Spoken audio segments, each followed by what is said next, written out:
नमस्कार, हम छी सुजीत कुमार झा। हमरा पृष्ठभूमि में देख सकै छी, हमर पृष्ठभूमि में एतऽ अहाँके कुसियार के रस पेर रहल अछि। खासकर ठेला पर कुसियार के रस जनकपुर के ठाम ठाम अहाँके एहन दुकाने जकाँ बना कऽ सड़क कात में ओ सब बेच रहल छै।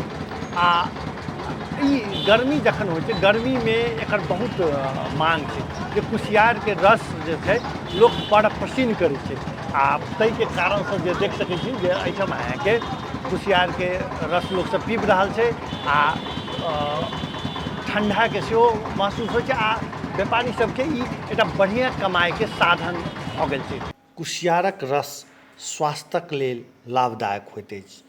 ई शरीर के हाइड्रेटेड रखैत अछि, ऊर्जा प्रदान करैत अछि, पाचन में सुधार लबैत अछि आ प्रतिरक्षा प्रणाली के मजबूत करैत अछि।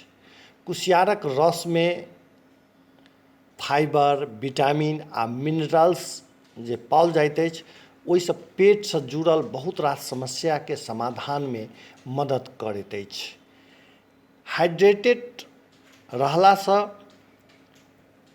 ई खास कऽ गर्मी के समय में बहुत काज करैत अछि। ऊर्जा प्रदान तऽ करबे करैत अछि, इम्यूनिटी के लेल सेहो बहुत लाभदायक अछि। स्किन के सेहो स्वस्थ रखैत अछि।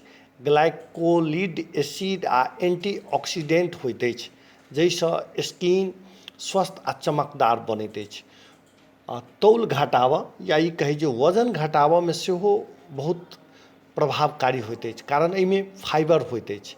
लीवर के डिटॉक्स करैत अछि।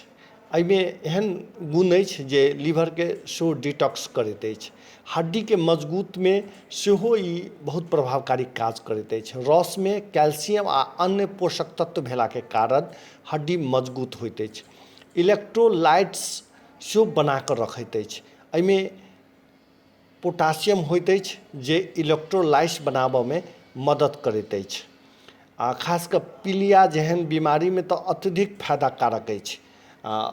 कुसियारक रस पीलासँ ई बीमारी सब में बहुत लाभदायक होइत अछि, कारण एहिमे शरीर के टॉक्सिन के बाहर निकालैत अछि, खून के कमी सेहो दूर करैत अछि। ई कुसियारक रस में ई सब फायदा बताओल गेल अछि।